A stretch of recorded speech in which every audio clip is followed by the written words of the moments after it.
¿Tienes una orquesta favorita? ¿Acaso conoces a los músicos que hacen parte de ella, o su historia o su trayectoria? ¿O cómo llegan a ti los videos de tus sinfonías favoritas? Incluso la historia y la trayectoria de un maestro que te haya dado clases. Pues acompáñame a descubrir todo eso y más en La Clave Podcast.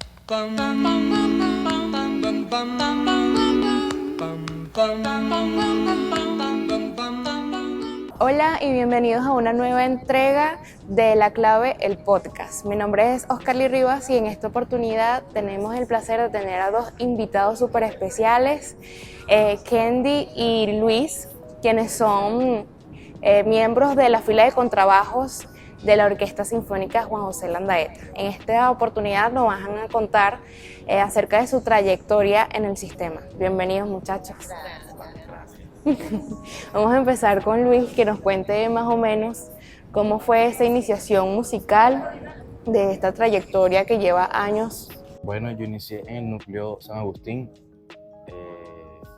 chiquitico, como en el año 2004 más o menos. Pasé por los coros, luego vino el proceso de ingresarse a la orquesta preinfantil. Hicieron una selección y entonces en ese momento nos colocaban como a hacer cuestiones con las manos y los pies. Bueno, después de ahí me ofrecieron que yo podía tocar corno, cello. Sí, corno o cello. Y dije que yo no quería tocar corno, sino que quería tocar cello. Entonces falté a la primera clase de cello. Y en la semana vi a mis amigos tocando contrabajo en el salón y me enamoré del contrabajo. Y bueno, pedí el cambio y me aceptaron el cambio. Y a partir de ahí arranqué con el instrumento.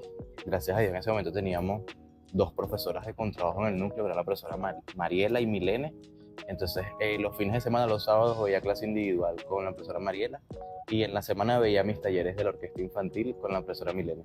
Y bueno, así fue como poco a poco empecé a incursionar hasta que ya estábamos grandes y las orquestas aquí estaban full. En ese momento existía la Teresa, la Caracas, estaba la Bolívar A, la Bolívar B, pero todas las orquestas estaban full y los núcleos estaban como muy full también de muchachos. Y crearon en el conservatorio la orquesta juvenil del conservatorio.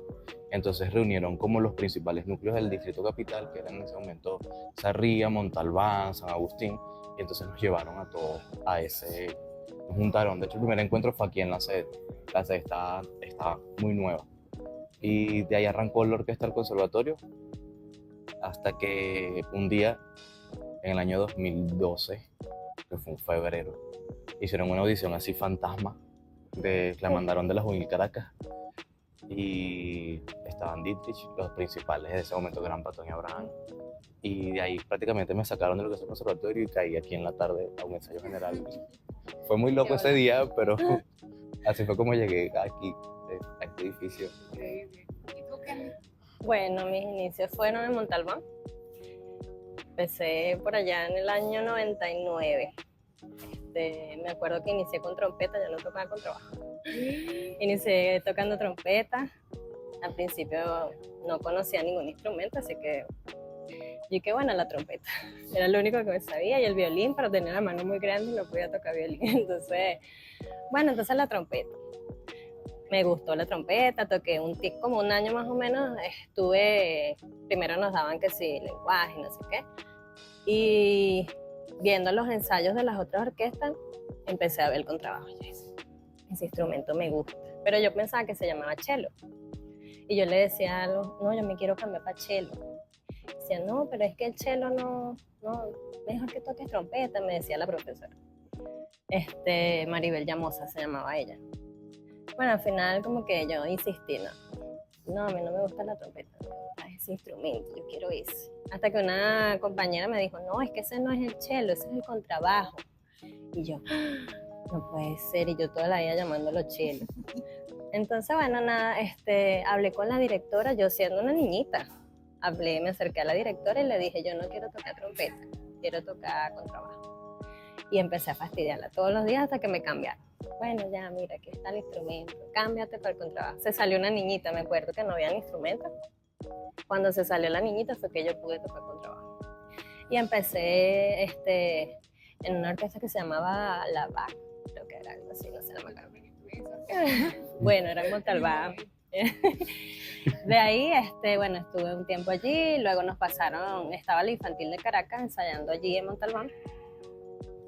no, hay que sacar niños de esta orquesta para allá. Y pero yo cómo voy a tocar ahí, si hay pura gente grande.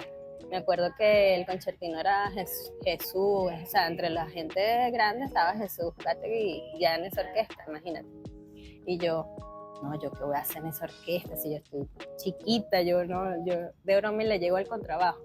Bueno, nada, al final nos pasaron, tiempo después llegó el maestro Ulises y tomó la batuta de la orquesta de la Infantil de Caracas. Hicimos una cantidad de conciertos, de giras, una gira nacional muy bonita, me acuerdo, con el maestro Ulises. Y bueno, ya luego se formó porque ya éramos muy grandes, entonces, no, la Infantil de Caracas y todos éramos juveniles ya. No, ya hay que cambiarle el nombre porque ya... Y se crea la Teresa Carreño, hacen audiciones, por supuesto, y crean la Teresa Carreño, por allá en el 2000 y tanto, no me acuerdo cuándo fue. Y muy bonito el aprendizaje, viajamos, conocemos muchos maestros que ni pensar que los íbamos a conocer. Vinieron maestros grandes por acá que uno también decía, no es imposible, yo no voy a conocer nunca a ese señor. Y por lo menos el maestro Simon, para mí fue ese era mi sueño, conocer a Simon Rath. Y conocerlo fue una cuestión de otro planeta, una persona increíble. Tuvimos la oportunidad de trabajar con él en la Teresa.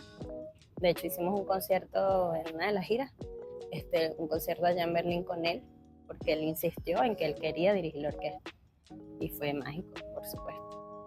Luego de eso, bueno, ya vino el tema de la creación de la Juan José Landaeta. Y bueno, también ha sido maravilloso.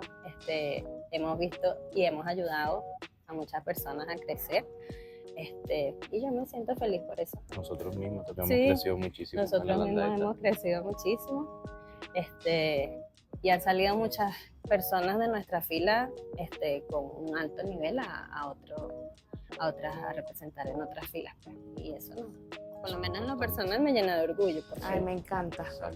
¿Cuál fue el momento en el que ustedes dijeron como que sí, esto es el futuro que yo quiero? En este momento yo decido que esta sea mi carrera profesional. Wow. Saliendo de bachillerato yo dije, ya, esto es lo que voy a hacer el resto de mi vida. Dije, no, bueno, voy a meter para las universidades, porque sabes que los padres siempre, mira, pero cónchale, aunque sea por si acaso. Y me acuerdo que me metí para una prueba de la OXU, para una ingeniería, ni me acuerdo qué ingeniería y nos salió un seminario para la UTAL y no fui a la prueba. Nos llevaron, porque me acuerdo que hubo un transporte de la UTAL para llevar a la gente que iba a presentar. Entonces, ¿no vas a llevar? ¿No vas a ir? No voy a ir. Pues, si esto es lo mío, ¿qué voy a hacer yo allá presentando allá nada? Sí, me pasó igual. Saliendo del bachillerato ya. Y bueno, también que me atrapó la juvenil. Yo estaba recién salido del bachillerato y entre el trajín de ensayo, el maestro, con el maestro. Sí, los ensayos con el maestro. Por otra parte también estaba la academia de contrabajo con el maestro Félix, que era demasiado exigente. O sea, me absorbió todo lo que fue la música, me absorbió, que llegó un punto en que dije, esto es lo que yo quiero hacer.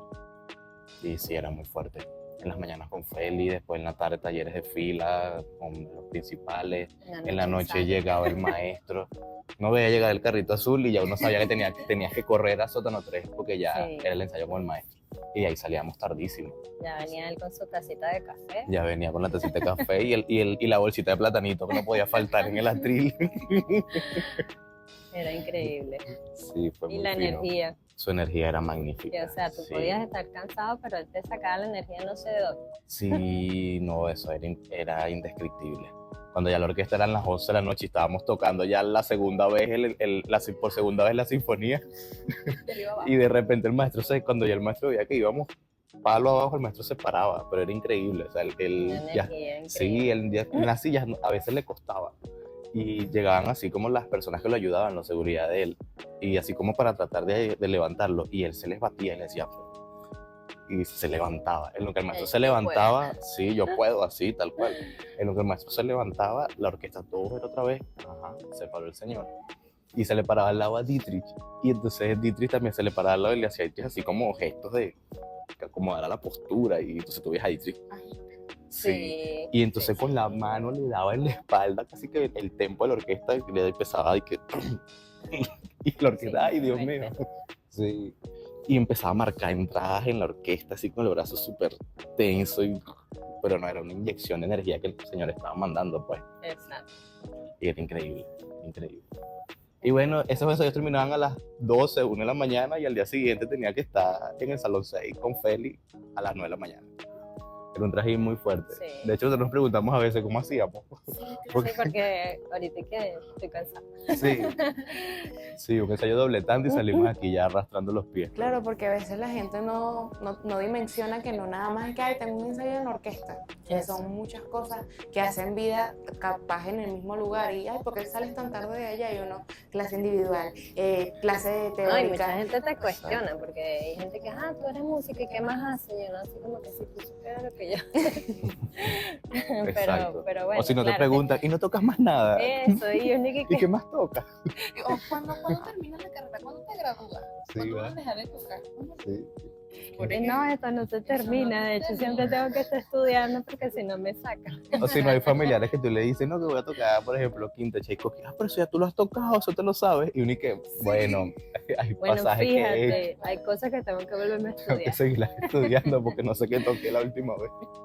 Cuando Bien, pues. sucede la conformación de la Juan José Landaeta, que en ese momento la llamamos la terca, La terca. Ay, Dios, cuando, cuando se coinciden en la fila, ¿cómo fue ese proceso, esa dinámica? Wow, al principio Ay, fue fue duro, así ¿verdad? como que, Sí, porque o sea, aquí en la sede todo el mundo se conoce, Sí. pero de vista, o sea, no es porque a ti te han dicho la mayoría de las personas, ay, mucho gusto, no, o sea, de tanto verte tú empiezas a saludar a la gente. Bueno, yo soy así, sí, no, sí pasa.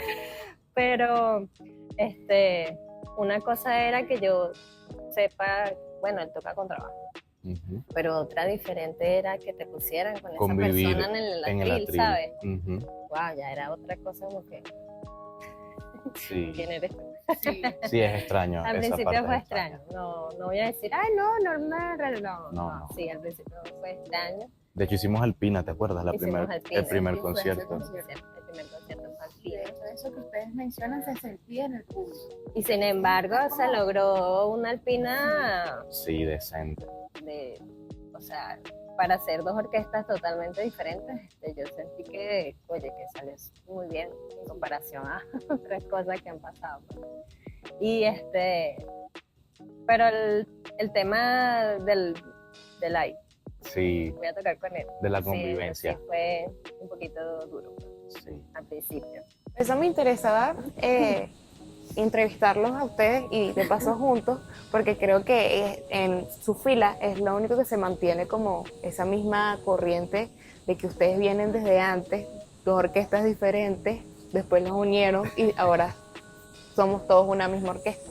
Sí, sí, al principio, como dice Andy, fue un poquito difícil.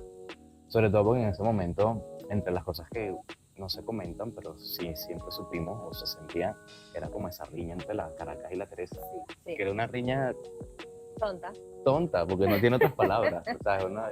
Pero a veces esa competencia impulsa más. Sí, esa era la otra parte Era como- buena. Pero es que, ¿qué no otra simplemente, y es cosa? que no simplemente era la juvenil la Teresa, porque en la sede en ese momento, o este edificio, lo que se dedicaba era a solo las orquestas sinfónicas. O sea, con Ujú. decirte que en la mañana ensayaban las dos Sí, Bolívar.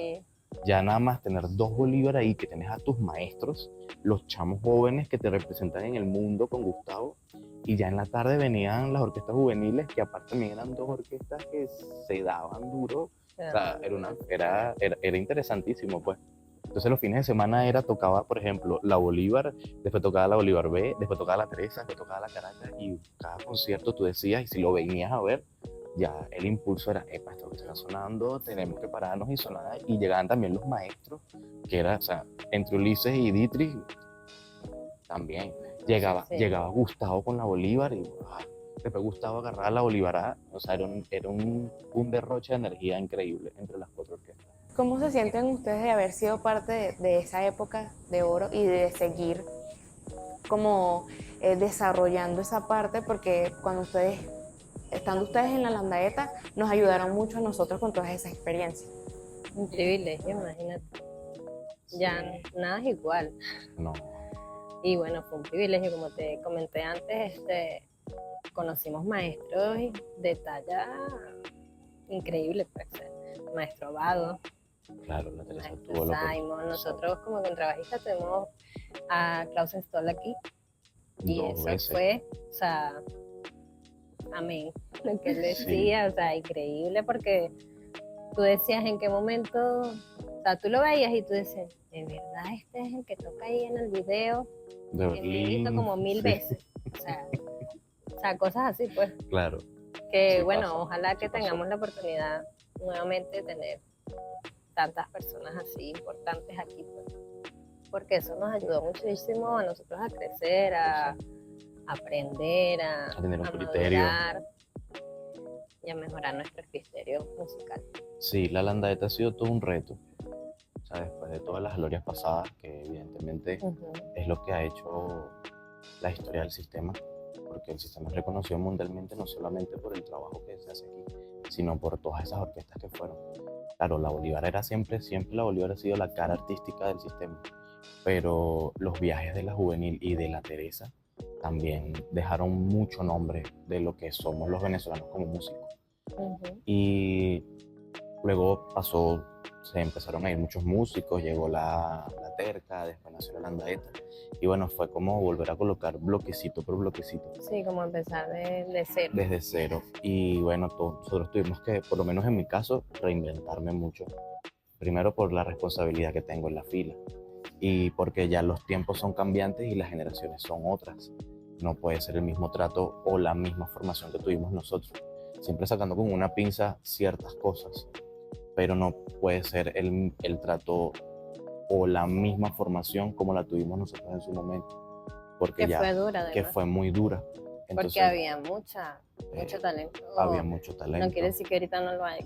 Claro que lo hay, pero era diferente totalmente. O sea, Sí, Siendo unas tiempo, personas que han girado tanto y han tenido tantas oportunidades de representar al país afuera, ¿nos podrían contar una primera experiencia? ¿Cómo vivieron esa primera gira, la primerita?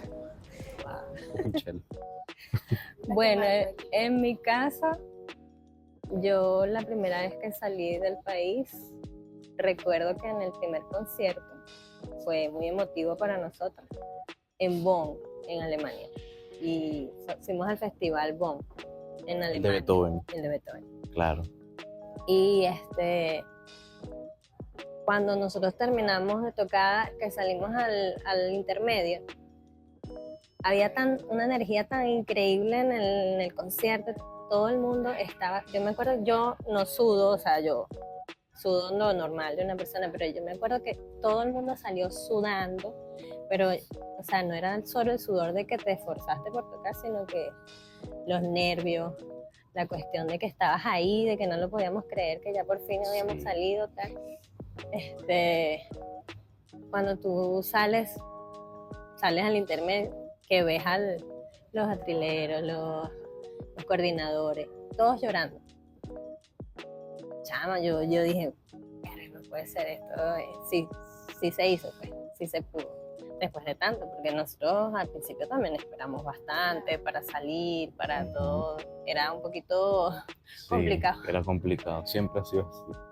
Entonces, yo creo que, bueno, no sé cómo le fue a Luis en su primera experiencia, pero yo me acuerdo que yo me puse a llorar cuando vi a los atrileros llorando, pero llorando, o sea, de la emoción, porque nosotros por fin habíamos tocado en otro lado.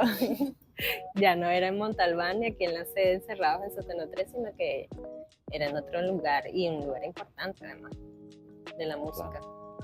Mi experiencia fue un poco graciosa, porque yo recuerdo que en esa época como que había algún temporal donde la orquesta iba y entonces estaban diciendo que había que llevar abrigos, que había que abrigarse, que no sé qué más, y entonces yo no tenía ni idea de qué era eso, pues. Entonces mis compañeros en la fila, no, sí, hay que llevarse abrigo porque está pegando mucho frío, y yo, bueno, está bien. Bueno, yo hice mi maleta, todo fino. Cuando llegué al aeropuerto, Mi maleta pesó 29 kilos. Ay, Dios mío. Tuvo que dejar todo. Entonces, ¿sabes que lo normal son 22? Y uno nunca se lleva a los 22, pues. Yo me llevé 29. O sea, no pudiste comprar nada. Entonces, sí, No le pudiste traer ni un cuando, souvenir a nadie. cuando me dijeron que tenía que sacar ropa porque tenía que pagar el sobreprecio, en ese momento, que sabía, miré a mi primer viaje. Lo que hice fue llamar a mi mamá y me bajaron otra maleta. Estaba Patón, Abraham, y entonces ellos también abrieron su maleta. Bueno, pero pasa ropa para acá. Y yo empecé a sacar, tenía como 40 suéteres. Y que ustedes me dijeron que llevara algo Y entonces yo les decía, pero es que ustedes me dijeron que llevara suficiente suéter. Y yo tenía como Eso 40 llevó uno para suéteres. cada día, Sí, dos para más o cada menos. día. O sea que bueno, Outfits. el cuento de los 29 kilos fue como el eslogan de toda la De gira toda en la la gira. orquesta. Todo el mundo se enteró. Y yo tenía como 2 meses de la orquesta, te podrás imaginar. Ay, Me no, atrevo, te voy a ver agarraron los paciente. 29 kilos. Te agarraron Pagaste la paciente. novatada. Totalmente. Bueno, eso fue muy gracioso. Ya luego cuando llegamos, recuerdo el primer impacto fue con la temperatura, si estaba haciendo frío y yo no me creía. Y bueno, ya después de ahí los conciertos, sí, como dice Kendi, había algo en los conciertos que las orquestas se crecían muchísimo. O sea, aquí en Caracas tocábamos fino, pero llegaba una gira y, no sé, las orquestas se les metió una inyección de Sí. energía, es demasiado extraño. Bueno, menos que lo viviste cuando estábamos en No, y gira. además la preparación para las giras Sí. era diferente. Epa, sí. O sea, Las preparaciones era eran una durísimas. cosa, o sea, que no se podía escapar nada. Exacto, era milimétrico. O sea, una nota, no, No, otra vez, otra vez. otra vez, otra Tempo vez. estricto. Sí, o sea, era una cosa que, claro, La no, concentración. eso. Bueno, nosotros hacíamos triple tanda. Mañana, en la mañana teníamos taller, en la tarde teníamos seccional y en la noche llegaba el maestro del ensayo general. Y al día siguiente, otra vez. Mira, hubo Era una pregira que estábamos en ensayo general y eran como las 6 de la tarde y era el último día de la pregira. Y el maestro paró el ensayo y nos dijo textualmente: mis queridos, voy a misa y vuelvo. Ay, Dios Y mío. así hizo. Y todos nosotros nos quedamos: maestro, estamos ensayando desde las 9 de la mañana, es el último día de gira, de pregira, y usted se va a ir a misa. Y el maestro salió en su carro, lo más relajado, y volvió como a las 7. Y seguimos la pregira hasta que salimos. Wow, fuerte. Y bueno, de los viajes así, algo súper bonito que yo más recuerdo con el maestro, que siempre lo voy a resaltar cuando me lo preguntan, cuando estábamos en Japón, tuve una oportunidad a Japón, a Hiroshima, donde cayó la bomba atómica. El maestro nos llevó, el primer día cuando llegamos, nos llevó a un paseo a todo el memorial, todo el museo y la zona exacta donde cayó la bomba atómica en Hiroshima. Y el maestro, con un profundo sentimiento, nos habló desde el monumento, nos dijo que estas eran cosas que no podían volver a suceder en la humanidad, que teníamos que ver esta ciudad como una superación del ser humano, que a pesar de que les cayó una bomba atómica, reconstruyeron su ciudad. Bueno, el maestro oró. Y siguieron adelante. Sí, y siguieron adelante, colocó una ofrenda floral en el monumento. El inicio de esa gira fue magnífico con el maestro. Eso sí tenía él, que en todos los viajes siempre había un momento donde el maestro nos hacía ver o agradecer por lo que estábamos haciendo en ese momento. Qué bonita. Era muy interesante. Bonitas esas anécdotas, de verdad, las he disfrutado demasiado. Pero siempre termino el capítulo preguntándoles a los invitados que qué les dirían a sus yo pequeños que empezaron en los núcleos, Wow. qué les dirían, qué consejos les darían, si los abrazarían. Cuéntenme. ¿Qué le diría Kendi a su versión pequeña? ¿Qué le diría Bueno, ya Luis? va, porque Y que me dio déjame como pensar. medio un nudito en la garganta, ya va. Y que déjame pensarlo. Bueno, yo creo que sí lo abrazaría. Yo abrazaría a Luis chiquitico, que estaba en el núcleo.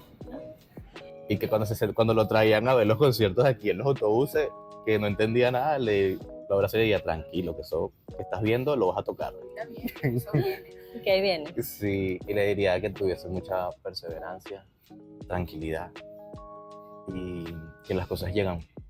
Las cosas llegan, las oportunidades se dan y que tenga mucha fe. Bueno, yo también lo abrazaría. Sí, lo abrazaría. Le diría que sí se puede, siempre y cuando exista la disciplina y la constancia. porque es muy importante eso en este mundo, el mundo musical. Bueno, esto ha sido todo por el episodio de hoy. Espero que nos sigan sintonizando para seguir escuchando las historias de nuestros increíbles invitados. Fue un placer para mí tener a Kendi y a Luis en este episodio. Y síganos en todas las redes sociales como @laclavepodcast. Chao. Todo el mundo se enteró. Y yo tenía